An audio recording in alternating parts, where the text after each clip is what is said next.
모터사이클 잡설 대방출 더모토 나경남 기자의 나만 궁금해 시간입니다. 시작해 보겠습니다. 안녕하십니까? 예, 안녕하십니까. 오랜만에 뵙습니다. 나경남 기자입니다. 반갑습니다. 오랜만에 뵙습니다. 반갑습니다. 너무 오랜만이에요. 반갑습니다. 아유, 반갑습니다. 네. 머리 묶고 있어야죠 또. 네. 시작하자마자 이제 오늘 다들 여유가 넘쳐서 몰랐어요 저 시간을. 네. 8시에 시작하는 줄 알고 있었어요. 네. 그래서 밖에 나가서 한참 있다가 네. 중간에 난입해가지고 예. 저도 당황했고. 아닙니다. 네. 아닙니다. 네, 죄송합니다.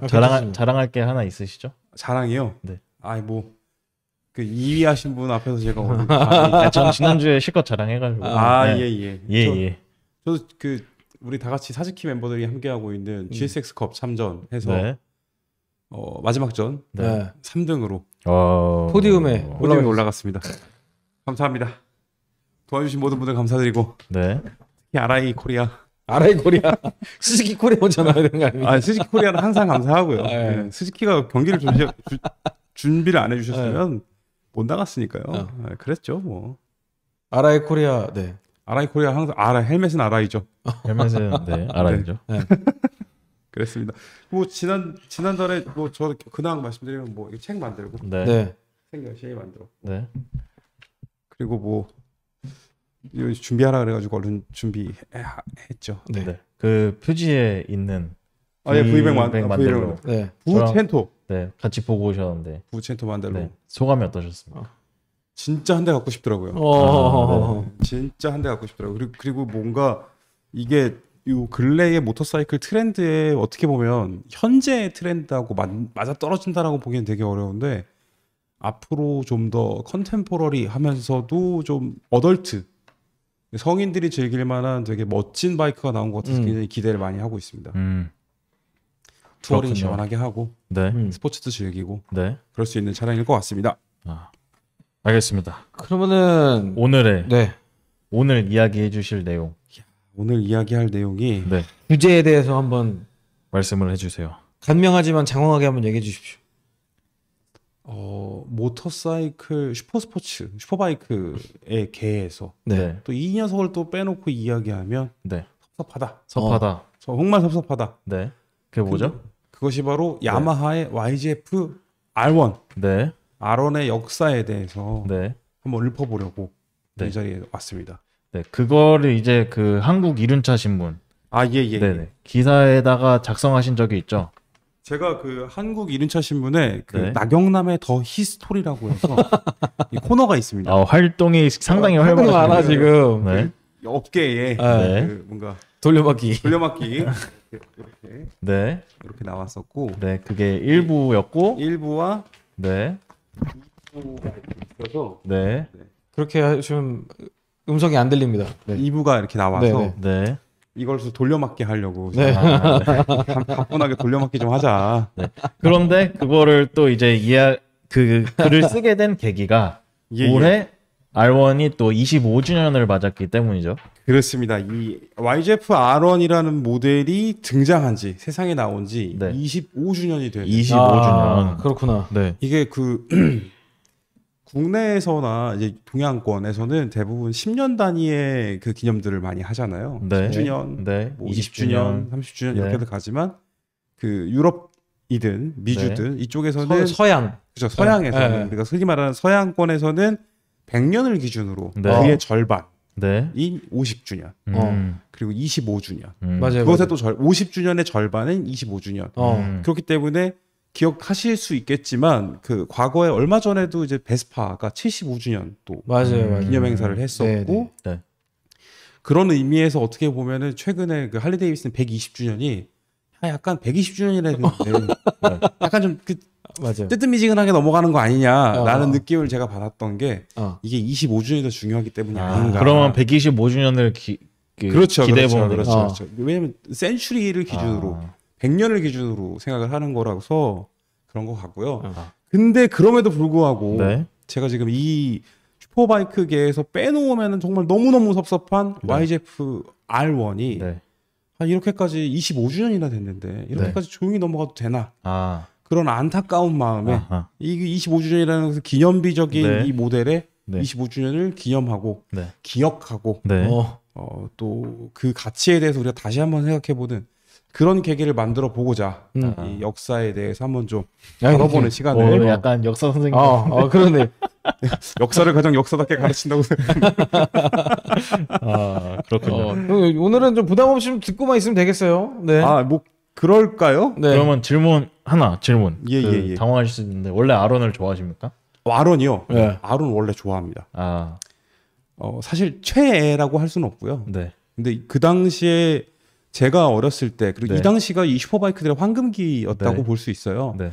사실은 CBR 900RR이 등장하면서부터 네. 슈퍼바이크 세계가 완벽하게 뒤바뀌었고 그 이후에 등장했던 모델들이 이제 현재의 트렌드를 그대로 이어온 거라고 저는 보고 있거든요.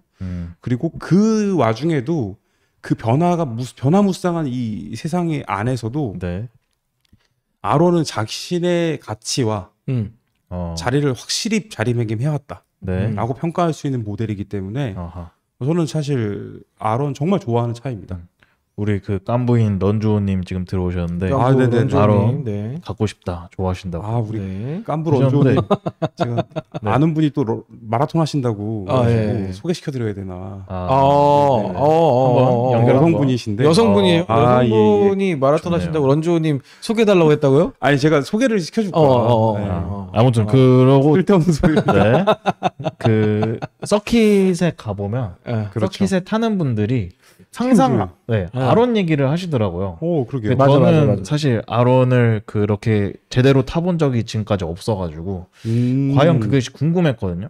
그게 실제로 타셨을 때 아론이 어떤 일제 사기통 슈퍼 스포츠들에 비해서 확실히 그런 뭔가 특징 캐릭터? 그 고회전에서 뭔가 한 번 더 빡센 뭐 그런 느낌이 있습니까? 라이더에게 이거를 끌어올리게 하는 뭐 그런 게 있습니까? 저는 개인적으로는 제가 아론을 처음 봤었던 그 시대 1998년이었을 거예요. 98년도에 초대 아론이 등장을 했었는데 이때부터 지금까지 아론을 상징하는 이름은 일단 예쁘다가 첫 번째였던 것 같습니다. 예쁘다. 네, 물론 그것이 현재의 아론이 예쁘냐? 그건 제 취향은 아닙니다. 네. 그것은 제 취향은 아니지만 아론은 정말 그 획기적인 디자인. 네. 특히나 우리가 야마하를 떠올리면 디자인의 야마하 이런 이야기들을 예전에 했었어요. 지금 동의 못 하시는 표정들이신데 네. 야마하야말로 일제 4대 브랜드들 중에서 가장 혁신적이고 아름다운 디자인을 만들기로 유명했습니다. 그래요? 진짜로 모르시는 거예요? 동의하기가 어려운. 네네. 가장 유려하고 아름답고 여성적인 디자인을 만들어내는 것이 항상 야마하. 아니 근데 제가 물어본 건 그 라이딩을 했을 때 예. 그런 느낌을 실제로 받으셨냐? 그런 느낌은 없었다고 돌려서 말씀드리는 게 디자인이 중심이었다. 다른 얘기로 채우려고. 예, 이게 아니 그 저희 물어본 거예요. 답을 하셔. 아니 이게 참 좋은 차기는 했는데 네. 가장 완벽한 차였냐? 이런 면에서는 사실 조금 아니 완벽한 거 말고 그러니까 캐릭터가 뭔가- 뚜렷한 캐릭터가 있는지 캐릭터가 뚜렷하게 있냐? 그러니까 현실적- 매력이 있냐? 그 어떤 그 엔진의 특성이나 이런 것에서 엔진의 특성보다는 사실 네. 아론은 항상 코너링의 마술사. 코너링. 코너링의 마술사 이렇게 불렸었습니다. 네. 이 녀석이 코너링의 마술사로 이렇게 군림할 수 있었던 이유 중에 하나는 네. 굉장히 가벼운 차체 네. 그리고 구성 자체도 굉장히 노력을 많이 했었어요. 도립식 네. 포크를 사용한다거나 식스포트 브레이크를 쓴다거나 네. 그리고 특유의 YGF 아론이 계속해서 유지해왔던 델타 박스 프레임. 이 델타 박스 프레임이라는 게 지금 현재에도 굉장히 중요한 야마하의 기술적 핵심 중에 하나라고 생각하실 수 있습니다. 그러면 그 지금 이야기해 주신 거를 그 이제 세대별로 그치. 이야기를 해 주시면 좋을 것 같아서 계보를 거룩한 네. 계보를 한번 그래서 그 지금부터 아론의 역사와 야마하 그 스포츠 바이크의 그러니까 아론 이전의 어떤 계보에 대해서 살짝 이야기를 해주시면 좋을 것 같습니다. 이게 지금 사진을 한번 볼까요? 네. 일단 초대 아론. 이게 초대 아론입니까? 네, 이게 확대가 혹시 확대 안 되진 되죠. 않죠? 네. 지금 보시면 지금 YGF라고 써져 있는 네. 한자 뭐랄까요? 좀 격렬하게 네. 격렬하게 쓰여져 있죠. 레터링. YGF 네. 레터링이. 네. 그리고 이 컬러와 이 두 눈, 양쪽으로 분할되어 있는 눈 네. 이런 디자인이 그 전에 있었느냐? 없었다 이겁니다. 아. 딱 봐도 지금 봐도 예쁘잖아요. 그런 느낌이 좀 있습니다. 물론 두 네. 눈을 얘만 먼저 쓴 건 아니죠. 네. 다들 눈 두 개였고 동그란 눈 두 개였던 뭐 스즈키 바이크들도 있었고 여러 가지 있었지만 다들 동그란 헤드라이트를 쓰고 있을 때도 얘는 완벽하게 페어링의 디자인과 맞춰서 저렇게 만들었습니다. 이 당시에 사람들이 이거 약간 토끼 같다 라는 인상도 있었고 귀엽고 예쁘다 라는 인상이 굉장히 강했던 차량입니다. 지금 보시면 그 YGF라고 써있고 그 밑에 EX업 잘 보이실지 모르겠어요. 그리고 네. 그 밑에 그 다음에 이제 델타 박스 2라고 아마 적혀 있을 거거든요. 네. 이게 델타 박스는 델타 박스라는 이제 프레임 형식. 네. 그 야마하가 사실은 이 슈퍼바이크들의 프레임 형식을 그러니까 프레임 형식에 대해서 이야기할 때 다이아몬드형 프레임이나 뭐 여러 가지 트렐리스 구조를 갖고 네네. 있는 트렐리스 프레임이나 이런 얘기들 많이 하는데 야마하는 이 델타 박스 프레임이라는 개념을 어떻게 가져왔냐? 헤드 스티어링 쪽에서 네. 위쪽과 아래쪽 이 부분이 그 이제 저기 스윙한 피벗으로 향하는 방향이 일직선으로 이렇게 돼서 네. 삼각형의 모양을 만드는 거예요. 그래서 델타. 네, 그리고 이것의 단면이 박스 형태다. 아하. 그래서 델타 박스라고 이름을 정했고 이것이 TGR 250에서 네. 델타 박스가 처음 사용됐던 걸로 제가 기억을 하고 있고요. 네. 그것이 등장함으로 인해서 이들이 얻고자 했던 것 핸들링을 얼마나 효과적으로 만들어낼 것인가. 그리고 YGF R은 처음에 등장했을 때에도 이 녀석이 서킷을 정복하겠다라고 만든 모델이 아니었어요. 그럼 뭘 했죠? 이 녀석은 일반 공도에서 라이더가 가장 재미있게 탈 수 있는 바이크를 컨셉으로 가지고 있습니다. 굉장히 좀 의아한 부분도 있죠. 그러네요. 다른 공도의 접근이- 제왕. 네. 네, 공도의 제왕으로서 네. 누구나 정말 재밌고 빠르고 네. 스포츠 분위기를 최대한 낼 수 있는 차량으로서 만들어졌었습니다. 뭔가 8, 90년대 어떤 그 일본의 어떤 그런 문화들을 생각을 하면은 뭔가 와닿긴 하네요. 그러니까 그렇죠. 서킷보다는 공도 이제 산길에서 맞아. 자동차도 막 이제 맞아. 타고 네네. 바이크도 이제 빡세게 타고 홍콩 영화 그런 같은 거 네. 봐도 그 그냥 뒷산에서 달리잖아. 느낌. 그때의 감성은 어. 약간 또 그런 게 아닐까. 맞아. 그러니까 이 당시에 지금 이 사진 한 장만 보고선 이야기하기는 조금 그런데 이 다음 네. 사진 한번 볼까요? 네. 물론 이것은 서킷에서 지금 테스트하는 네. 주행 사진이죠. R1 이것은 또 보면은 요 모델이 이것도 마찬가지로 98년식 네. 토대 R1입니다. 컬러가 다른 거고요. 네. 요것만 봐도 아까 말씀드렸던 앞모습에서의 인상이 확 전해져 오죠. 굉장히 날렵했고 좋은 바이크였습니다. 요 전에 보셨던 것처럼 도리식 포크를 사용했고 그 당시 소키제의 브레이크 캘리퍼를 적용을 했었고요. 요 모델들이 사실 등장하게 된 데는 제가 또 이제 혼바라서 그렇다고 또 생각하실 수 있는데 혼다의 CBR 900RR이 등장하고 난 이후에 전 세계의 모든 스포츠 바이크 개발자들이 뒤집어졌습니다. 심지어는 두카티에서 전설적인 916, 네. 그다음 996, 그다음 998로 이어지는 계보를 갖고 있는 두카티의 최상위 슈퍼바이크를 만들었던 그것을 디자인했던 탐브리니조차도 흥분해서 박수를 멈추지 않았다. 실제로 이것은 그 해외의 그 모터사이클 디자이너들이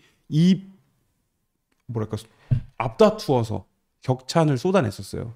왜냐하면 그 이전까지의 슈퍼바이크의 개념은 굉장히 무겁고 배기량이 크고 그래서 무진장 빠르지만 실제로 다루긴 굉장히 어려운 그런 방향성을 갖고 있었어요. 실제로 R1이 등장하기 전에 그 야마하가 갖추고 있던 모델도 썬더웨이스라는 모델이 있었습니다. YGF 1000R. 네. 이것도 엄청나게 무거운 차량이었거든요. 근데 CBR 900R이 파이어블레이드가 딱 등장을 하면서 다룰 수 있는 것이 진정한 슈퍼바이크다. 토탈 컨트롤. 네, 토탈 컨트롤이 가능해야 된다. 그래서 916도 나오게 된 거고, 그리고 마찬가지로 그 916은 뭐 좀 계보가 다르긴 하지만 그 YGF R1 같은 경우에 거기서 그 실제로 이것을 개발했던 총괄했던 미와 씨라고 또 있는데 네. 그 사람이 또 그런 얘기를 직접 해외 매체에서 인터뷰를 한 게 있어요. 그러니까 제가 그걸 봤던 게 MCN에서 그런 유명 디자이너들이 하나하나 다 코멘트를 다 달았었어요. 900R에 대해서. 제가 그것을 보고 역시 혼다의 CBR이 참 대단하구나 그랬고 이제 다시 아론으로 왔죠. 예예예. 아론으로 또 와서 생각을 해보면 이 아론은 이제 또 야마하가 디자인이 좋다라고 얘기를 하는 게 네. 야마하 내에 이제 그 뭐라고 해야 될까요? 그 인하우스 디자인 하우스 네. GK 디자인이라고 굉장히 유명합니다. 네. 이쪽에서 이것을 디자인을 총괄을 했었습니다. 무슨 뜻이죠, GK는? GK는 무슨 뜻인지 제가 잘 모르겠는데. 네, 알겠습니다. 죄송합니다. 인하우스 거기까지는? 디자인, 그러니까 네, 네. 아니, 디자인 아무튼 네. 회사 내 네. 그 제품 디자인만 별도로 하는 따로 부서가 있군요. 그러면. 그렇죠. 네. 이게 그쪽에서도 이들은 바뀌는 트렌드에 대해서 야마하는 항상 잘 따라가는 쪽이에요. 그리고 그것을 조금 더 계승 발전하는 거죠. 컨셉이 바뀌었어? 기존의 패러다임이 바뀌었어? 그럼 우리도 그 패러다임을 따라가는데 그것보다 낮게 만들자 라는 개념을 가지고 접근을 했었고 좀 전에 말씀드렸던 YGF 1000R 네. 썬더 에이스의 네. 무게가 224kg였거든요. 네. 네. 근데 아론이 등장했을 때 아론은 건조 중량이 177kg밖에 안 됐습니다. 와. 요새 슈퍼바이크들이랑 비교해도 엄청 가벼운데요? 147kg을 경량화를 시킨 거예요. 사실상 차량의 엔진이라던가 그 제네시스 엔진이라고 해서 앞으로 쏟아지는 듯한 4기통 엔진이 네네. 그 계보가 있는데 네. 야마하는 그것을 그대로 계승을 하고 네. 썬더에이스에서 덜어낼 모든 것들을 다 덜어낸 거였어요. 그렇게 해서 만들어냈고 이 엔진이 무려 그 당시로서도 굉장했어요. 150마력을 뽑아냈거든요. 여기서 사람들이 그래서 아론 야마하가 역시 디자인이 좋구나 예쁘다 그래서 아론이 판매가 갑자기 야마하를 다른 영역으로 올려놨어요. 사실 그 전까지 야마하의 입지 안에서는 특히나 이제 스포츠 모터사이클에 있어서는 투 스트로크가 훨씬 강력했죠. 아까 말씀드린 TGR 같은 애들, 네. TGR 125, 250 이런 녀석들이 네. 굉장히 인기가 좋았었거든요. 물론 이제 국내에서는 상황을 제가 잘 모르겠습니다만 적어도 전 세계 시장에서 야마하의 입지와 그 영향력을 새롭게 자리매김하게 한 첫 번째 모델 아론의 첫 번째 에디션. 아론이 상당히 중요한 아론 정말 모델이네요. 중요한 모델이에요. 야마한테도. 네, 이 디자인이 지금 뒤에 모습도 한번 보여주실까요? 딱 봐도 예쁘죠. 디자인의 완결성이 좀 있네요. 지금 보시면 프레임의 형상도 굉장히 강성을 높이면서도 다룰 수 있는 유연하게 만들어놨고 이 델타 박스 프레임이라고 하는 건 지금 보시면 여기 그 우리 풋셋, 풋레스트 셋 그 앞부분에 이제 피벗, 스윙한 피벗이 있는데 네. 여기와 지금 핸들바가 고정되어 있는 부분 거기가 연결돼서 삼각형을 만들었다. 삼각형으로 델타 박스 프레임이었다. 이 녀석들이 또 그 당시에 슈퍼바이크들이 강력한 출력들을 계속해서 추구하면서 스윙함들이 길어지는 게 있었어요. 안정성을 그쵸. 힘이 엄청나게 세졌기 때문에. 그렇지. 근데 아론은 어떻게 했냐? 이 야마하는 코너링 머신을 만들겠다고 각오를 했기 때문에 휠 베이스를 줄이는 작업을 굉장히 치열하게 했었습니다. 네. 이게 굉장히 많이 줄여놨었어요. 그리고 가볍고 강력한 엔진이었기 때문에 이 녀석이 인기는 이미 도로에 풀리기 시작하면서 사람들의 입과 입 그리고 실제로 눈에 보이는 모습들 타는 것들 네. 거기서 증명이 됐기 때문에 갑자기 판매량이 굉장히 올라갔죠. 그런데도 불구하고 이 당시가 어떻게 보면 아직까지도 버블 시대라고도 할 수 있을 시기였기 때문에 2년 만에 야마하가 불과 2년 만에 체인지를 단행을 합니다. 2세대. 그럼 2세대로 지금 넘어간 거예요? 벌써 2세대로 넘어갑니다. 벌써 2세대 넘어갔어요. 이게 1년에 10,000대를 넘게 팔았어요. 네. 어떤 게요? 아론 1세대가. 그 그 2년 동안에 2만 대를 판 거예요. 음. 슈퍼바이크가. 최상위 슈퍼바이크가. 굉장하지 않습니까? 어허. 그래서 98년도에 등장해서 2000년에 뉴 밀레니엄. 아하. 거기 맞춘 거죠 또. 아. 뉴 밀레니엄이니까 또 새로운 모델 나와줘야지. 21세기니까 이제. 네. 물론 2001년부터가 21세기라고 하더라고요. 아무튼 네. 그래서 어떻게 생겼나요, 걔는? 2세대는. 자, 2세대 모델을 한 번 더 보실까요? 2세대 모델은 이렇게 생겼습니다. 보시다시피 이전 세대와 크게 다르지 않은 것처럼. 네. 네. 근데 하지만- 좀 더 날씬해진 것 같은 그렇죠. 느낌이에요. 훨씬 날렵하고 군더더기가 더 없어졌어요. 훨씬 더 깔끔하게 변모했습니다. 얘는 예쁘네요. 이쁘지 않아요? 진짜? 얘는 예뻐요. 이 녀석을 지금도 많이 사람들이 기억하고 있고 정말 좋아하시는 분들이 많을 거예요. 그리고 여기서 보면 네. R6의 디자인도 거의 비슷하죠. 그러니까 디자인 컨셉이 굉장히 앞쪽 비슷해요. 보시면 코나 뭐 이런 그 그렇죠. 사이드 카울의 네. 형상과 그 흐르는 라인 이런 것들이 R6에서 되게 많이 볼 수 음. 있는 그런 느낌입니다. 네. 이때 이거 이 담당 개발자 여기서 보시면 이게 이 다음 장면을 보여주셔야겠구나. 다음 장 보시면 이제 이때는 야마하가 무슨 짓을 했냐? 무려 저 기존 세대 1세대보다 2kg이나 감량을 더 해냈고 네. 그리고 티타늄 머플러를 장착을 해놨습니다. 어허. 머플러가 이게 티타늄이에요. 오. 오. 신기하지 않습니까?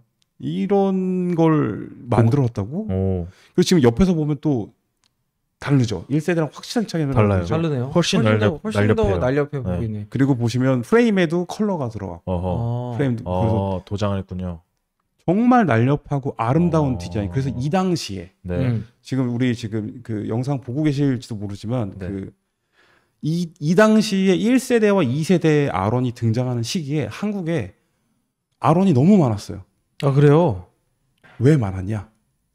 그 아론의 카울을 카피한 야무다 카울이라고 들어보셨습니까? 야무다 카우리요. 네, 네. 야물 딱지다 해갖고 네. 야무다 카울이었는데 네, 네, 네. 그 당시 이제 아론 네. 아론의 디자인을 카피를 한 네. 그 카피 카울이 그때 엑시브 아. 엑시브의 전용 카울로서 굉장히 많이 판매가 됐습니다. 아 어쩐지 눈에 익다 했어. 네. 저게 진짜 많이 실루엣이. 돌아다녔어요. 정말 많이 어. 돌아다녔어요. 그걸로 이제 그 비주얼 튜닝을 많이 하는 거였죠. 어. 그게 이제 또 그것을 개발해서 판매하셨던 게 네. 지금 보시는 분들 중에서 아, 네. 네, 관계자가 네. 있으실 겁니다. 네. 예, 제가 그 네, 네. 그것들을 아무튼, 기억을 하고 네. 있는데 네네네. 지금 보시기에 어떠세요? 이게 현대에 나온다고 하면 어떨까? 현대예요. 네네. 지금으로는 조금 좀 고전적인 이미지 아닙니까 조금? 그런가요? 네네, 혹시? 네. 저는 사실 지금 나와도 손색 없는 디자인이다라는 생각을 하거든요. 아니에요. 저는 요즘에 그 어떤 트렌드나 이런 느낌으로 것들이. 생각을 했을 때, 그러니까 저게 예쁘긴 하지만 뭔가 어떤 그냥 레트로 마케팅을 한다라고 하면은 요거보다 한 세대 전, 그치. 그러니까 그쵸. 조금 더 투박한 이미지로 가는 게 좋을 것 같고, 그거 이거는 조금 동의합니다. 더 묵히고서 그- 하면은 괜찮을 것 같아요. 그 동의하는 바이지만 네. 말씀해주신 것처럼 네. 우리가 생각하고 있는 이 시대 90년대 말 2000년대 초반의 슈퍼바이크의 이미지는 조금 더 투박한 게 맞아요. 네. 근데 그 당시에도 야마하는 가장 세련된 스타일을 추구했다라는 것을 말씀드리고 싶은 겁니다. 아 역으로. 네, 이를테면 그때 세븐알이라던가 네. 가와사키 세븐알이라던가 네. 뭐그 CBR 마찬가지고 되게 묵직하고 둔탁해 보이는 그런 이미지가 있었거든요. 근데 얘만큼 날렵하게 생긴 애는 없었어요. 그렇지 않습니까? 맞습니다. 날카롭게 생겼죠. 네. 이때 이 2세대에서의 개발은 케니 로버츠. 케니 로버츠 팀의 엔지니어도 활약했던 네. 쿠니코 미와 씨가 네. 총괄을 하셔서 진행을 했었고요. 네. 이 사람을 제가 지금 왜 말씀을 드리냐면 쿠니코 미와라는 사람을 지금 제가 사진을 못 띄워드렸는데 네. 네. 쿠니코 미와 씨가 케니 로버츠 팀에서 그 엔지니어로서 활약을 했었고 그리고 현재 가장 근래에는 그 야마하의 중추를 담당하고 있는 MT09의 엔진 CP3 엔진의 총괄을 맡은 분도 이 미와 씨입니다. 그리고 여러분께 또 한 번 더 강조해서 말씀을 드리면 MT09로 이어져 내려온 그 계보도 델타 박스 프레임을 개성을 하고 있습니다. 그렇죠, 그렇죠. 네, 이 MT09도 델타 박스 프레임을 개성하고 있죠. 어허. 요것이 결국엔 맨 마지막에 맞춰질 퍼즐이기 때문에 미리 말씀을 한번 드릴게요. 네. 알겠습니다. 예, 정확하게 네. 또 눈치를 채셨죠 지금. 그리고 이제 좀 템포가 낮은데 네네네. 3세대로 빨리 넘어가 주세요. 요거는 2세대 지금 더 가야 됩니까? 진중하게 가고 있어 지금. 이게 진중하게 간다기보다 네. 이게 자세하게 설명을 드리고 싶어갖고 말씀드렸는데 네. 3세대 모델이 사실 방금 전에 보셨던 네. 그 골드 컬러, 네. 실버 컬러. 네. 요 녀석이 3세대 모델에 해당하는 모델이었고 3세대고요. 네. 예. 제가 또 실수를 했군요. 방금 나왔던 사진 다시 한번 보여주세요. 이게 이렇게 하면 지금 되나요? 거의 지금 요 나사 녀석. 연구요원처럼 지금. 요거는 요 녀석. 3세대. 여기 3세대. 네. 네. 요것도 2002년도에 바로 또 2년 만에 또 업데이트가 바로 된 모델입니다. 네.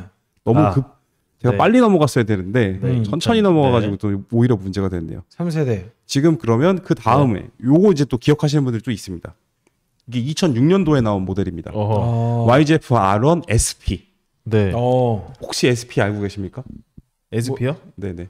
MT09 SP. 아니 이게 스페셜 버전들에 보통 SP를 붙이잖아요. 네네. SP가 네. 이 SP 모델은 그 당시에 출시됐을 때 굉장히 화제를 많이 모았던 모델입니다. 지금 보시면 일단 포크가 네. 그리고 뒤에 리어 서스펜션이 올린즈네. 올린즈를 네. 뽑고 있습니다. 이 당시에 그 많은 사람들이 이것을 얄린즈다. 네? 야마하의 올린즈, 얄린즈? 얄린즈다. 네. 이런 얘기를 했었는데 이 당시에 그 야마하가 올린즈를 인수한다. 그런 얘기가 그래서 있어. 인수라기보다는 그 지분 관계가 네. 야마하가 있었어요. 네. 야마하가 올린즈의 지분을 좀 일부 갖고 있었고 당시에. 예 맞습니다. 네. 그래서 이 스페셜 버전이 만들어질 수가 있었다. 그리고 여기서 우리가 또 그 캐치해서 봐야 되는 부분은 센터 머플러로 바뀌었습니다.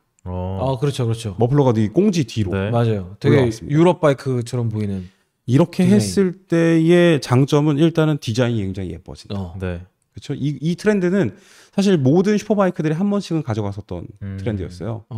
옆으로 나와 있는 머플러의 형상을 센터로 꼬리로. 올리는 것 이런 것들은 했었는데 야마하가 했기 때문에 더 예쁘다. 지금 보시면 또 이 휠도 네. 이게 지금 이 SP 버전은 휠도 다릅니다. 뭐죠? 휠도 이거 지금 이게 단조 휠 마르케진인가요? 마르케진이었던 걸로 제가 기억을 하는데 제가 이걸 그건 확인을. 네. 제가 확실하게 안 적어놨는지 네. 그랬었고요. 이게 사실은 2006년형 모델인 건데 이게 4.5세대라고 보통 얘기를 해요. 네. 이 당시에는 그 엔진 마력들도 많이 올라가게 돼서 네. 172마력까지 뽑아내게 됐고 어허. 그리고 무게도 계속해서 감량이 되어서 172kg까지도 줄어들었습니다. 그럼 이게 무슨 얘기입니까? 172kg에 172마력.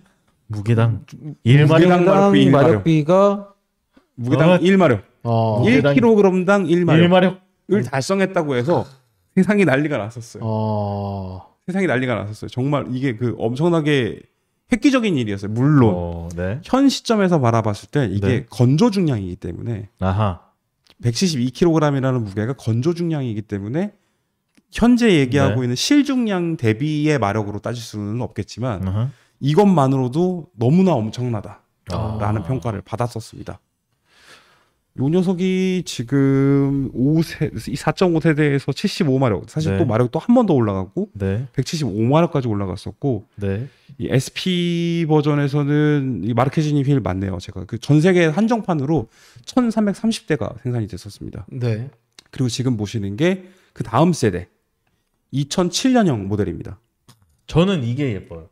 이게 예쁘죠. 네. 근데 사실 야마의 R1은 어떤 세대를 봐도 똑같다라는 느낌을 받았어요. 물론 최신 세대를 빼고요. 네. 그 거기서 동질감을 느끼는 부분은 어디까지냐면 눈매와 프론트 카울이 갖고 있는 이 캐릭터성이 굉장히 강력하잖아요. 네. 저는 딱 지금 요 세대가 예뻤어요. 오. 그리고 요거는 길에서 제가 좀- 어렸을 때 봤어요, 많이. 그래서 그때 보면서 저 바이크 예쁘다. 근데 R1이 있고 R6가 있는데 숫자 여기다 높은 거니까 6가 더 좋은 건 줄 알았어요. 아 그랬군요. 몰랐을 그때 막 몰랐을 때, 어릴 중학교 때. 때, 막 이럴 네. 때. 네, 몰랐을 때. 근데 뭐 지금 그런 봐도 저는 이 바이크가 굉장히 훌륭한 모델이라는 것에는 이견이 없고요. 네. 심지어는 지금 이 사진 잘 보시면 포크나 이런 것들은 여전히 도립식이고요. 네. 그리고 자세하게 안 보이실 수도 있는데 프론트 브레이크가 포트수가 훨씬 늘었습니다. 아. 6포트입니다. 식스포트. 네. 이 도립 그리고 레디얼이고요. 오. 네. 물론 그 이전 세대에도 레디얼 타입의 네. 브레이크 캘리퍼를 적용을 했었지만 네. 여기서는 사실 완전히 수준이 달라졌다. 음. 그리고 이것은 야마하가 자체적으로 갖고 있는 브레이크 회사 스미토모에서 네. 만든 것이었고 네. 맞을 거예요. 네, 걔네 그거 계속 썼으니까. 근데 여전히 지금 네. 아름다운 디자인이 계속 유지가 됐죠. 실제로 달리는 모습도 굉장히 아름다웠습니다. 어허. 예쁘잖아요. 이거는 네. 확실히 캐릭터가 확 더 느껴지네요. 그렇습니다. 포스가 있네요. 요런 모델들 이게 계보를 쭉 이어져 내려왔었는데 요곳에 또 스페셜 버전 네. 케니 로버츠와의 커넥션 어허. 때문에 야마 하면 케니 로버츠, 케니 로버츠 하면 야마. 아. 지금 저 야마가 갖고 있는 저 GP 컬러 네. 레이싱 그죠. 옐로우라고 그렇죠, 하던가요? 그렇죠. 네. 저 리버리가 응. 저 리버리를 적용한 R1을 또 스페셜 버전으로 아. 출시한 적이 있었습니다. 저거 저거 진짜 진짜 예쁘다. 정말 예쁘죠. 네. 그리고 실제로 케니 로버츠는 케니 로버츠 시니어를 의미하는 거고요. 그는 이제 킹 케니라고 불리죠. 네네. 또 이제 옛날 거 바이크 좋아하시는 분들은 아실 텐데 그 이후에 케니 로버츠 주니어는 스즈키에서 활약해서 GP를 한번 또 우승한 적이 한 번 있었는데 그 아들까지 이어져 내려오는 그 계보를 갖고 있는 명 레이서를 네. 또 언급하지 않을 수가 없어서 네. 또 설명을 한번 드려봤습니다.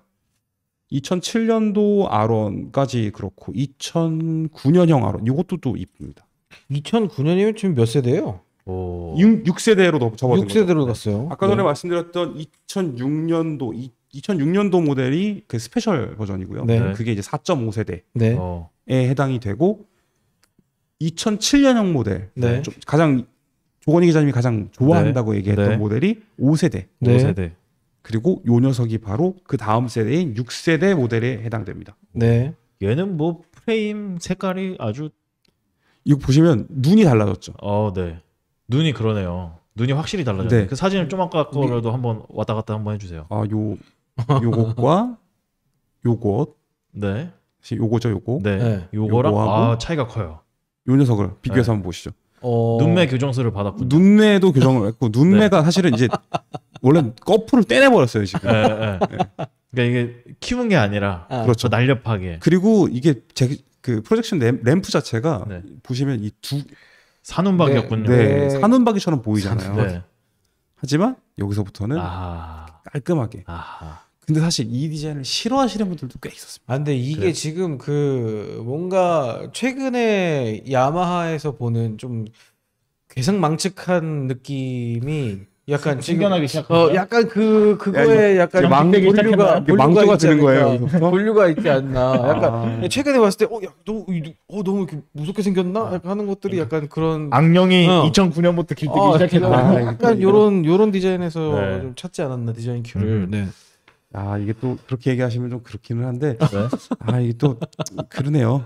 또 약간 그런 동의할 수 있는 부분도 약간 있어요. 네. 개눈이라고 지금 누가 근데 이게 또 나름 예뻤거든요. 네. 정말 그 얼굴이 뭐랄까요? 이 전 세대 요 세대 때의 얼굴하고 요 세대로 또 넘어오면 시대가 확실히 바뀐 느낌을 많이 받았어요. 그리고 그렇죠. 얼굴이 좀 더 넙대대했다고 해야 될까요? 이렇게 보면 그렇네요. 이걸 네. 훨씬 더 깔끔하게 깎아놓은 약간 도자기 같은 느낌이 약간 있죠. 컬러 때문에도 그렇지만 확실히 개인적으로는 저 시대 때 저거를 신모델로 딱 봤으면 확실히 세대 변화가 확실히 느껴졌겠네요. 네, 맞습니다. 굉장히 충격적인 음. 디자인이었어요. 그럼에도 불구하고 기존의 R1이 갖고 있던 가치는 계속해서 유지한다. 네. 아하. 의 기념이 그 기본적인 개념은 그대로 갖고 있었고요. 네. 자, 그 다음에는 그 다음에 이제 6세대 다음이 7세대. 6세대에서 그 엔진 얘기는 안 하십니까? 6세대 엔진이요. 6세대 엔진이 훌륭한 녀석이죠. 네. 스크립트를 좀 봐주십시오. 네. 왔다 갔다 해가지고 네. 죄송합니다. 지금 정신이 없어. 제가 지금 그 네. 진행하면서 피가 피실 때가 아니라 지금 여기도 있고, 그랬어야 되는데 지금 여기도 있고 지금 저한테 모든 것을 맡겨놔가지고 막혀놔서. 이것도 그러네요. 6세대 모델에서 엔진 네. 6세대 모델에서 제일 중요했던 것은 이제 사실은 죄송합니다. 제가 이걸 네네. 가장 중요한 얘기를 다음 네네. 세대로 넘겨버릴 네, 뻔했네요. 네. 크로스 플레인 크랭크 샤프트. 크로스 플레인. 이걸 사람들이 그때 빅뱅이다. 그러니까 제가 그렇게 얘기를 그걸 했었는데. 여쭤보려고 했습니다. 그 사람들이 빅뱅 엔진이다라고 하는 게 이때부터 시작입니까? 예, 맞습니다. 요것이 그 지금 사진 보시면 네. 이게 이제 그 크로스 플레인 크랭크 샤프트를 네. 적용시켜 놓은 이 모습이죠. 네. 크로스 플레인 크랭크 샤프트는 그 부등 간격을 만들어내는 네. 것이고 네. 이게 그러니까 플레인 뭐라고 하죠? 플랫 플레인 네. 크랭크 샤프트 네. 네. 위에 두 개, 아래 두 개 네. 되는 배치였는데 이 네. 녀석은 이것들을 조금씩 틀어놨었어요. 네. 이걸 야마하가 사실은 설명하기가 굉장히 어려우니까 여러 가지 방법들을 동원을 했었습니다. 네. 사실 지금 자료로 보여드리면 제일 좋았을 텐데 그 당시에는 그 야마하가 야마하 드럼을 이용해서 쿵짝 쿵짝 이거 하는 걸로 악기 회사다고. 예 맞습니다. 그런 것을 반대로 이제 쿵쿵 탁퉁탁 퉁탁 막 하면서 치는 게 있었어요. 그 크로스 플레인의 그 어떻게 엔진 다른가를. 간격을 설명하기 위해서. 예 맞습니다. 근데 사실은 여기서 그 크로스플레인 크랭크샤프트를 사용한 것은 엔진의 출력이 높아졌는데 이것이 기존의 4기통이 갖고 있던 플랫플레인으로서는 원활하게 트랙션을 확보하기가 어렵다 아하. 하는 부분이 있었어요. 그래서 조금 더 편안하고 즐겁게 바이크를 타게끔 만들겠다고 한 것이었거든요. 네네. 근데 사실은 저는 개인적으로는 이것을 경험을 했던 실제로 저는 시승을 해봤었고 네. 크게 와닿는 부분은 사실 없었어요. 왜냐하면 이 시대에 이미 마력들이 엄청나게 높아지고 있었고 고마력 차량들이 막 등장하던 시기였기 네. 때문에 이미 이 상태에서 고마력이긴 했지만요. 사실은 이것만으로 야마하가 뭔가 반전을 꾀할 수 있을까라는 부분에 대해서는 의구심이 남았던 게 기억이 납니다. 그리고 빅뱅이라는 부분에 대해서는 이것은 야마하가 그 유지하고 있는 GP 네. 머신이 빅뱅 엔진이었어요.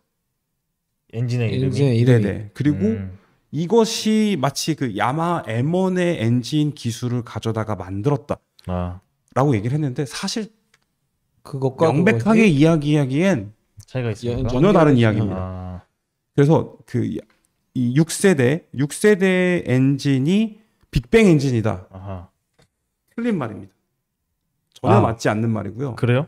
크로스플레인 크랭크샤프트를 사용했지만 이것은 빅뱅 엔진의 그 필로소피를 이어받은 야마하가 항상 이야기하는 크로스플레인 필로소피. 크로스플레인 크랭크샤프트 필로소피 네. 예 일 뿐이지 네. 빅뱅 엔진과는 사실 전혀 다른 엔진이다. 아하. 물론 그것의 연관성을 찾을 수 없다라는 얘기랑은 다른데요. 네. 명백하게 빅뱅 엔진은 아니다가 정답입니다. 또 알겠습니다. 짚고 넘어가기로 네. 알겠습니다. 하고요. 아무튼 사람들이 그렇게 알고 있는 건 요 세대다. 그래요? 요즘 그렇게 알고 있나요? 그 빅뱅 아론 하잖아요. 빅뱅 아론 아닌데. 그렇습니다. 네.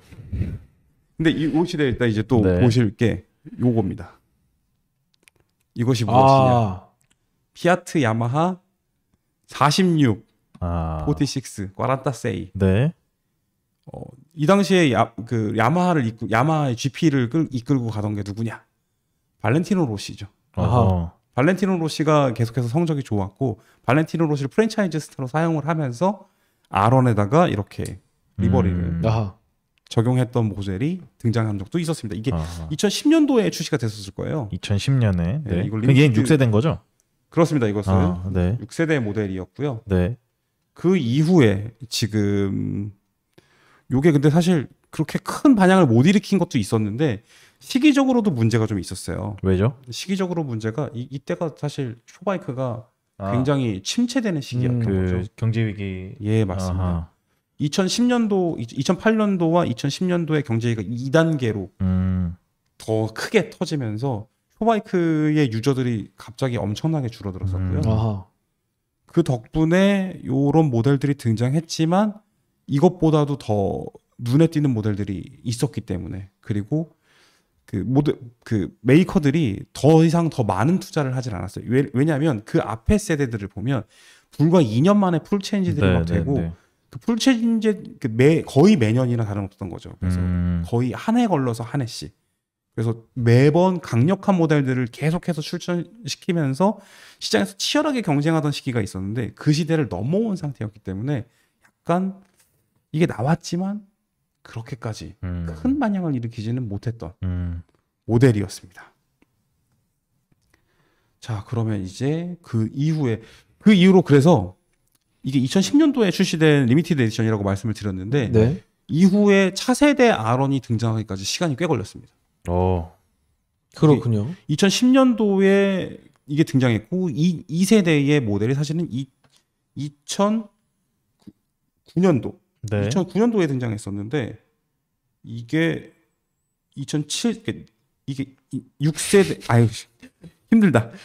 6세대 모델이 2009년도. 네. 그리고 6.5세대로 이제 모델 체인지가 살짝 했는데 이건 세대 변경이라고 할 수는 없었고요. 네. 그 이후에 7세대가 등장한 게 2015년도의 일이었습니다. 네. 6년이나 걸렸네요. 그렇죠. 상당히 걸린 거죠. 그전 같으면 한 3개는 출시했을 그렇습니다. 건데. 그만큼 이 세계가 얼마나 위축되었는지를 증명하는 부분이기도 하고요. 그렇게 해서 등장했던 게 바로 요 녀석.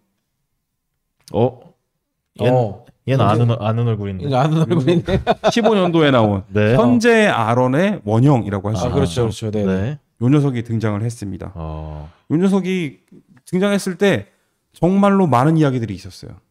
어떤 어떤 이야기가 있었습니까? 있었죠? 이건 더 이상 아론이 아니다. 특히나 그 앞 세대의 것들을 지금 다시 한번 네. 쭉 돌아서 봐볼까요? 제가 꼭 자 1세대 네.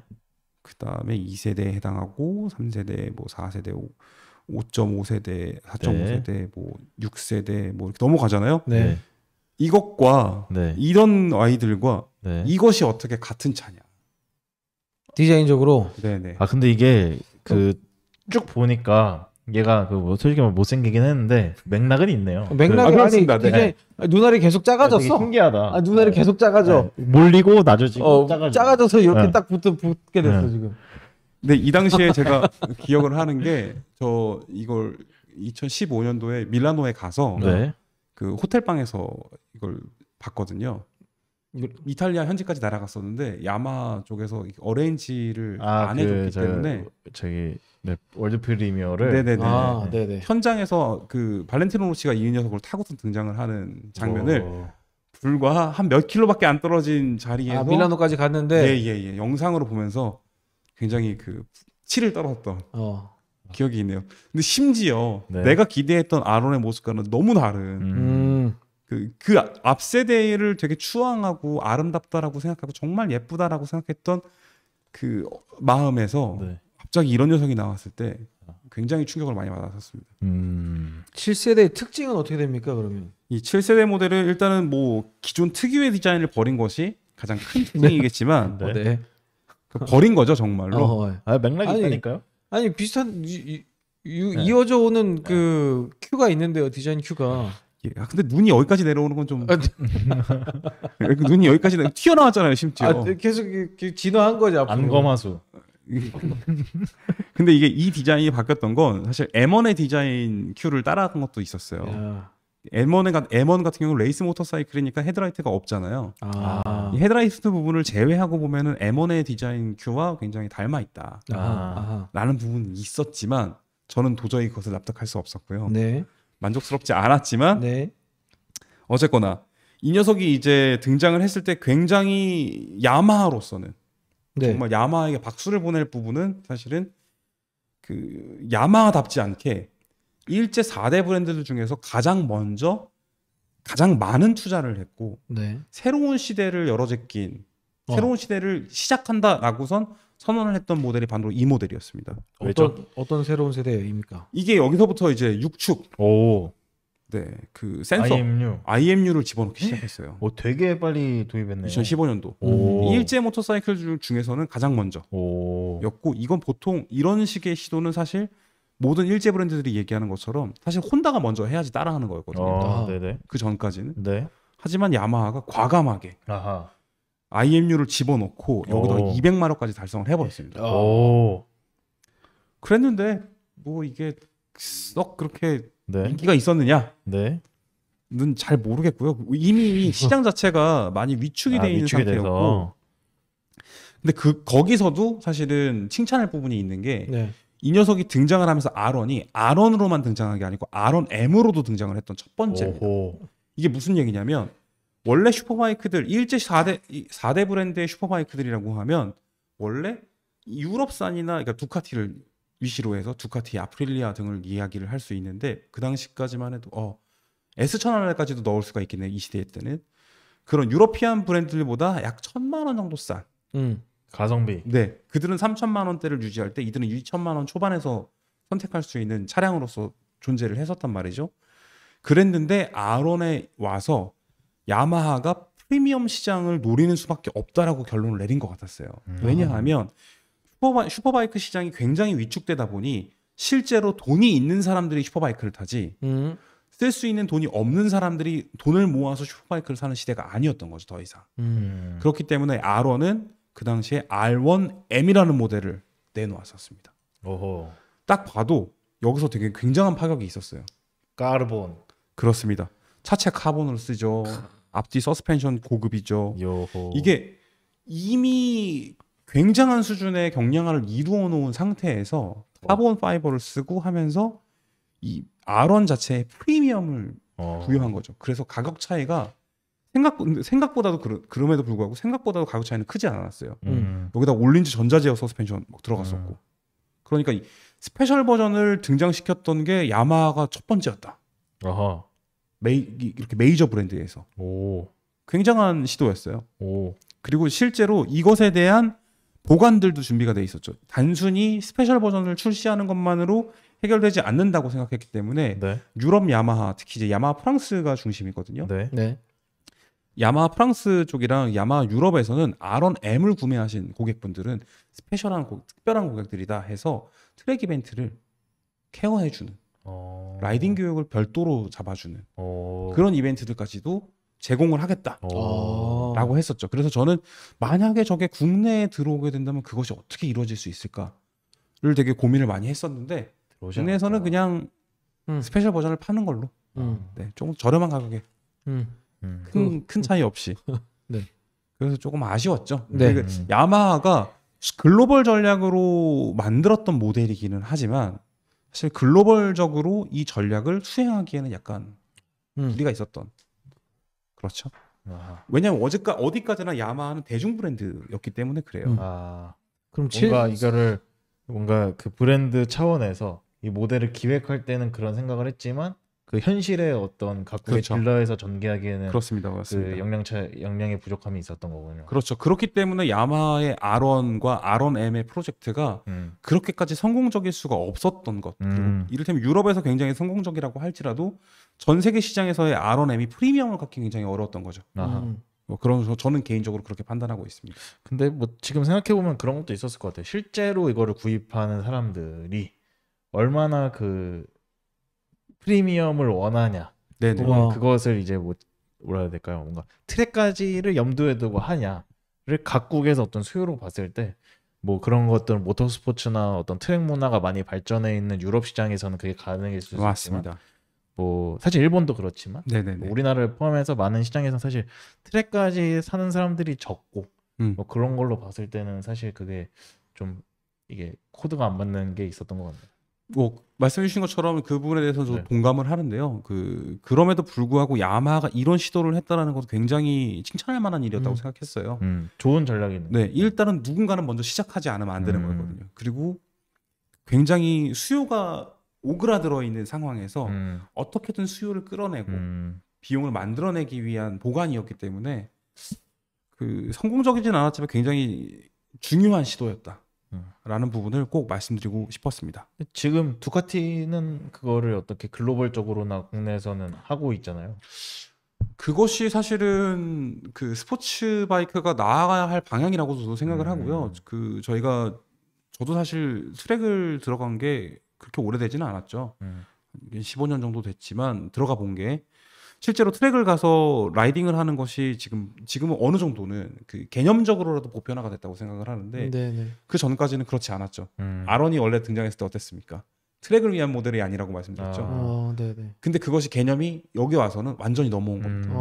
그 개념이 완전히 달라진 거죠. R1은 트랙을 위한 모델처럼 자리 잡게 된 거죠.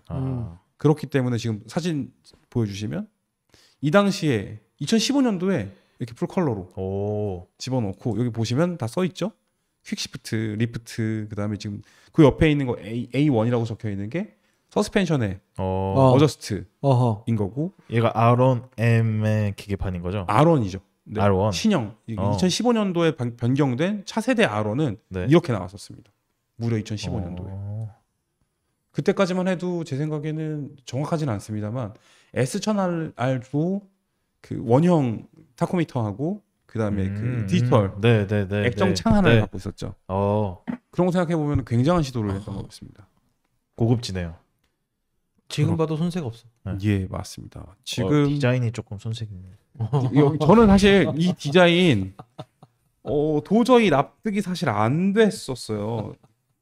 이민우님 오셨다, 이민우님. 네, 이민우님. 우리 지난번에 또 네. GSX컵 때도 만나 뵀었죠. 스즈키 하야부사 라이더. 네. 지금 보셨던 게 지금 2015년 이후에 19년도 모델하고 이게 지금 19년도에 변경됐던 R1이거든요.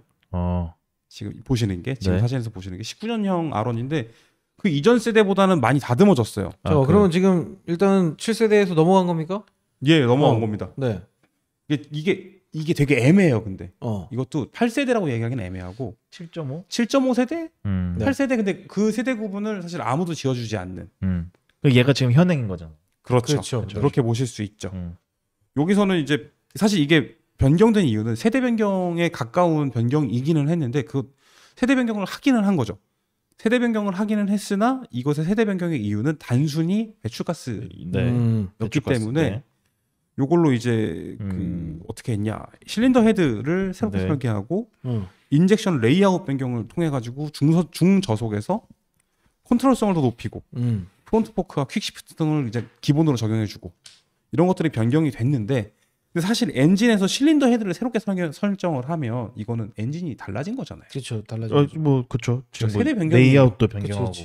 그랬는데 엔진 마력 상승이 없었습니다. 그러면은 그래서 사람들이 확실히 그냥 규제 대응만을 위한 변경인 거지. 이걸 그 당시에도 이제 야마의 관계자분들도 이런 식의 굉장히 어려운 심대한 문제를 안고, 배출가스 규제는 굉장히 어려운 문제니까 이것을 이겨내면서도 마력의 손실이 없었다라는 것을 자랑스럽게 이야기하셨는데, 근데 다른 브랜드들은 마력 올렸는데요, 막 14마력씩 올려갖고 214마력 찍어내고 막 이럴 때요. 100이랑 높였잖아.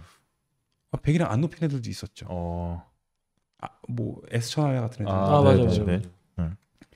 그런 거 생각해 보면 사람들이 이미 이것보다 특히나 슈퍼바이크 가장 강력한 모델을 손에 넣고 싶어 하시는 스포츠 고객이 굳이 이 녀석을 선택할 이유가 없었기 때문에 상대적으로 정말 저는 김이 좀 많이 빠졌다. 요때만 하더라도 아까 뭐 TFT 계기판이나 뭐 이런 것들은 이제 다 들어가고, 코편화가 돼버렸죠. IMU 이런 거 다 들어가고 이랬으니까 경쟁력이 조금 더 떨어지게 되는 시점이 아니었을까. 맞습니다.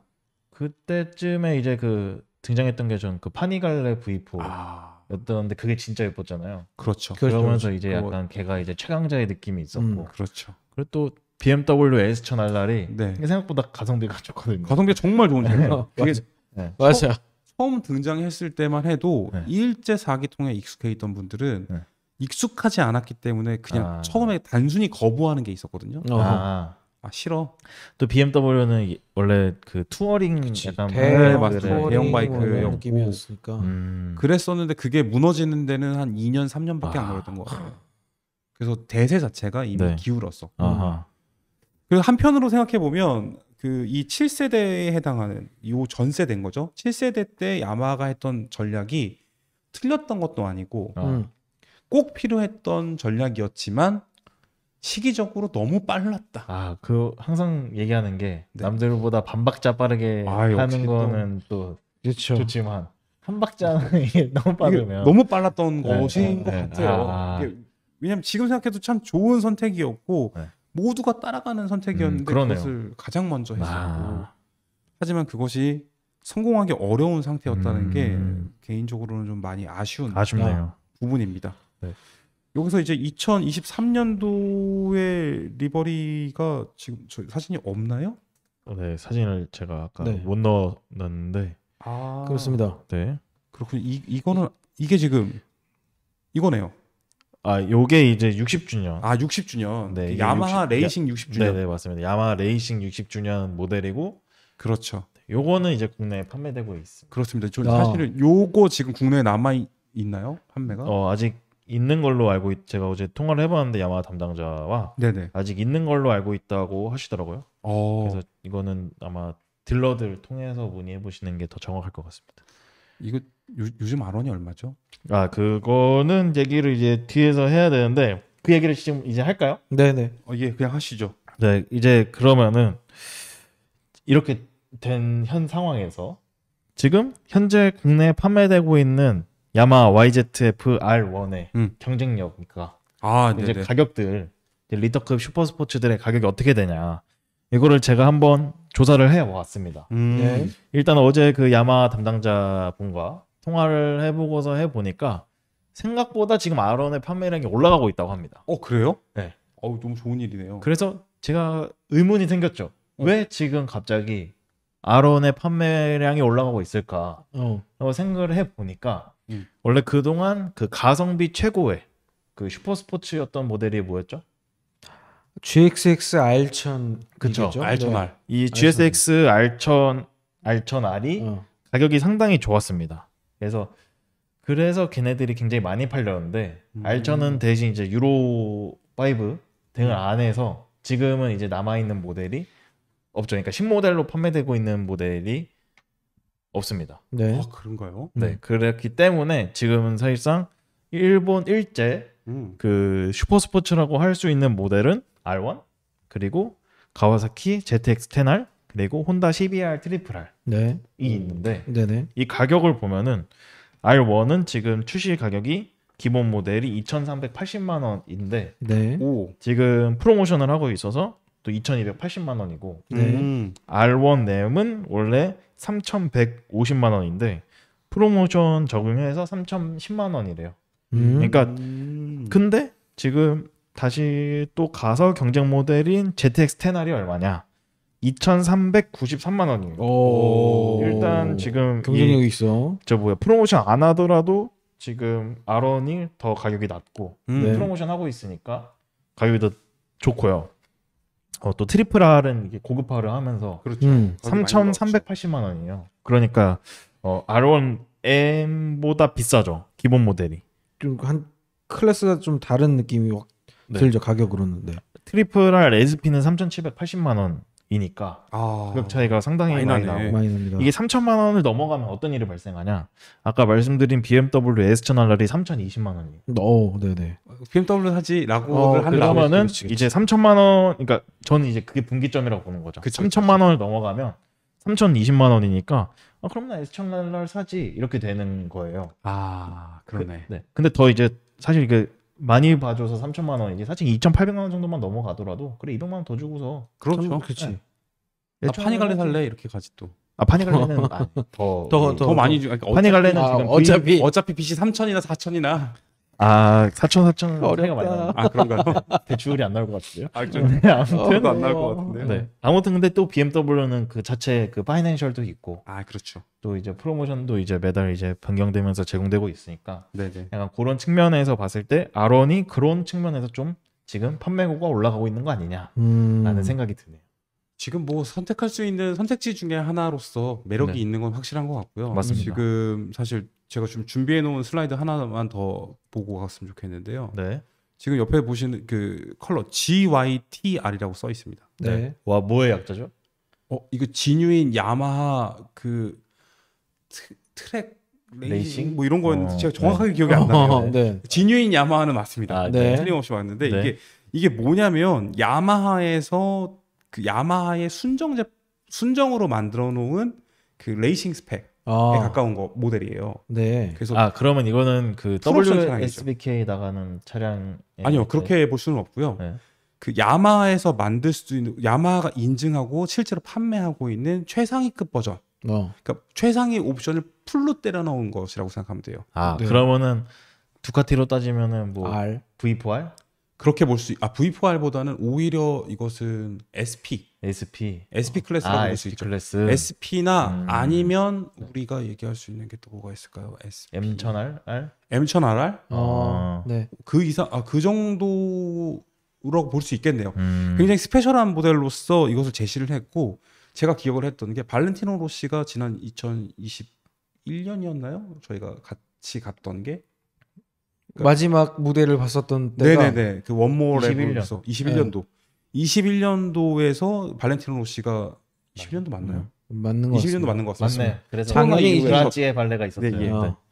그때 발렌티노 로시한테도 이게 선물로 주어졌었어요. 어. 그래서 이제 이게 가격이 상당한 가격을 자랑하거든요. 네. 이게 가격을 제가 아까 금방 찾아봤었는데 그 유럽에서도 우리나라 가격을 거의 환율로서 따졌을 때 거의 1대1로 대응하는 게 영국 파운드화인데 25,000파운드. 그래서 한화로는 4천만 원이 넘습니다. 이런 스페셜 모델들이 존재합니다만 우리나라 안 들어오잖아요. 안 들어올 뿐더러 이것을 사는 사람들에게 주어지는 아까 말씀드렸던 그 베네핏이 트랙이 이런 게 베네핏이 없습니다. 그러네. 그러다 보니까 야마하는 지역적으로 전략을 가져갈 수밖에 없고 이런 상황이다 보니까 앞으로 25주년이나 맞이한 지금 기념비적인 모델인데 네. 앞날을 예측하기가 굉장히 어렵다. 네, 지금 아까도 낭만 해적단님께서 네. 아론이 다시 업데이트되는 모습 보고 싶다. 아, 이게 그러니까 사실상 이게 완전한 풀체인지가 2015년이라고 보면 지금 몇 년이에요? 15년이면 지금 8년이 지났는데 네네. 그럼 그 전에는 6년이 된 게 엄청 오래됐다고 했는데 지금 8년이 더 지났는데 이 이후에 이거 업데이트가 될 거냐? 사실상 어떤 타이밍으로 보면은 올해 그치. 에이크마에 나오거나 그치. 내년에 출시하거나 이래야 될 것 그치. 같은데 적어도 뭐 컨셉이라도 발표해 주면 좋겠는데. 그렇지. 이게 근데 지금 소식이 없어요. 전혀 소식이 없죠. 깜깜무소식입니까? 네. 그런데 이게 근데 힌트도 없어 아직? 힌트도 없는데 어. 다른 힌트가 나오고 있죠. 그렇죠. 아까 그 초반에 네네. MT09의 델타박스 프레임이 지금까지 이어져 오고 있다고 하신 이유가 아마 그 어. 때문인 것 같은데 네. 맞습니다. 그래서 미화 복선을 씨가 깔아주신 만들어 것 같은데 그 델타박스 프레임 우리가 지난번에 그 구드 페스티벌 때 야마하가 컨셉으로 이제 만들어서 공개한 게 있었어요. 기억나시나요? 네. MT09 엔진을 가지고 만들어 놓은 걸로 네네네. 그 프로토타입. 구드 페스티벌에서 네네. 프로토타입으로 마치 과거의 레이스 차량처럼 만들어 놓은 게 등장을 했었는데 그것이 결국에는 MT09 엔진을 활용한 그 레이스 바이크 혹은 네. 스포츠 모터사이클의 등장을 예고하는 것이 아닌가. R9. 그렇습니다. R 어. 때문에 이은 R9의 어. 등장이 와 있는 것이 아니냐. 근데 왜 화가 나신 것 같죠? 아니 약간 여기가 실룩실룩하더라고. 개인적으로는 R 굉장히 화가 나는 부분이죠. MT09의 그러니까 스포츠 버전이라는 거죠. 그게 출시가 가능할 수도 있다는. 그러니까 그거 관측이 뭐지? 되고 올해 있다. 에이크마에 R9이 나올 수 있겠다라는 이야기는 되게 오래전부터 맞아요. 있었고 소문처럼. 네, 그 해외 이제 매체들을 보면은 거의 이제 기정사실처럼 나와 있는데 뭐 그거에 대해서는 저도 확답을 못 받았고 지금 확인된 사실은 없지만 맞습니다. 일단 R9이 나올 것 같아요. 그냥 제 생각으로는 그래요. 그거밖에 없지 않나. 네, 제 지금 생각으로는 그런 게 야마하가 지금 할 만한 신모델이 없거든요. 올해 맞습니다. 출시할 만한 게. 일단 국내 시장까지 들어올 모델을 감안하면 근데 R9인 정도가 있다고 보는데 오늘 이제 저도 이 R1 이야기를 준비하고 같이 이제 뭐 자료를 보고 하다 보니까 딱 그 생각이 들었죠. 그러면 R9이랑 R1이랑 좀 겹치는 거 아닌가? 그렇다면 R1이 지금 모델 체인지를 안 하고 있다면 이대로 없어지는 것은 아닌가? 지금 2,280만 원에 살 수 있는 이 R1이 마지막 기회. 마지막 마지막 25주년을 기회야? 기념으로 마지막 기회야? 마지막이 아닐까. 마지막이 되면 어떡하나. 어떡하나. 맞지. 근데 그렇게 되면 이제 2천만 원대 현재로서는 그러니까 만약에 없어진다고 하면은 이제 2천만 원대에 그 사기통 슈퍼스포츠가 없어지는 거 리터급, 아닌가라는 리터급으로. 리터급 사기통 슈퍼스포츠가 없어진 거 아닌가라는 그런 있군요. ZX10은 있군요. 죄송합니다. 그러니까 ZX10R만 남는 게 아닌가라는 그런. 그러면 가와사키가 더 시간이- 좋아하겠네요. 가와사키가 반기는 일이겠네요. 이거는 가와사키에게 기회. 가와사키가 그런 기회를 굉장히 많이 누렸는데 말이죠. 그렇죠. 아무튼 뭐 확실하진 않지만 뭐 그렇게 될 수 있을지도 않을까 하는 그런 가능성이 없는 얘기는 아닌 것 같아요. 지금 사실 그 혼다 CBR 트리플 R이 고급화, 그러니까 세대 변경을 하면서 고급화 전략으로 좀 더 고급 사양과 그 가격이 높은 고급 모터사이클을 만들어냈던 것처럼 이게 사실 지금 스포츠 모터사이클들이 많이 안 팔리고 있으니까 그렇죠. 지금 MT09 기반의 그 네이키드 기반의 그 스포츠 바이크가 나온다는 얘기는 어쨌든 지금 있는 거 안에서 팔릴 수 있는 것들을 또 만들어낸다는 얘기일 수도 있잖아요. 그러니까 그런 것도 봤을 때 다음에 R1이 뭔가 나오게 된다면 조금 더 개선 사항을 많이 반영해서 좀 더 비싸고 고급화된 모델로 나올 수도 있지 않을까? 근데 그럼 경쟁력이 있을까요? 그럼 어쨌든 그 한 브랜드의 가장 그 플래그십 모델이니까 어느 정도 최대한 자기네들 기술을 많이 투입한 슈퍼스포츠 모델을 나오긴 해야죠. 저는 진심으로 말씀해 주신 것처럼 야마하는 YGF R1을 절대로 포기해서는 안 된다고 생각해요. 왜냐하면 YGF R7, YGF R3가 존재할 수 있는 것, 그리고 YGF R9이 존재할 수 있으려면 YGF R1이 존재한다라는 전제가 있어야 그렇죠. 그 계보의 밑에 동생들인 건데 그렇지. 그거 없이 지금 R9으로 혐없이. 가서 R9으로 이제 메인 스포츠 라인업을 구축한다? 그러면 사실상 미래는 법을 없다 봐야지. 선고해라. 근데 미래는 없다고 봐야지. 근데 이게 어. 그 불편한 현실이고 사실이지만 응. 예상을 해보면 야마하가 지금 중추 라인업으로 가지고 가고 있는 게 그 CP3 엔진이랑 네네네. CP2 엔진이라고 네네. 저는 보는데 CP3도 그렇고 CP2도 굉장히 베리에이션이 많잖아요. 그렇습니다. 그렇다고 하면은 지금 그렇게 해가지고 굉장히 그 어떤 생산적인 부분에서 이점을 가져갈 수 있는데 지금 그 CP4 엔진으로 만든 거가 지금 R1이랑 MT10밖에 없잖아요. 네. 그렇죠. 근데 현실적으로 이미 라이더들은 MT09를 사냐 MT10을 사냐도 고민하고 있는 아 그래요? 그런 상황들인데 그러니까 이게 그다지 이렇게 차이가 있는 모델로 보지 않는 거죠. 아. 어떤 가격적이나 어떤 아. 성능적인 부분에서 그러네요. 차라리 그런 것도 지금 있을 배기량에 그러니까 단순하게 보면 어쨌든 보면 그렇게 볼 수 있잖아요 소비자들은. 음. 근데 그런 측면에서 봤을 때 또 트리플R이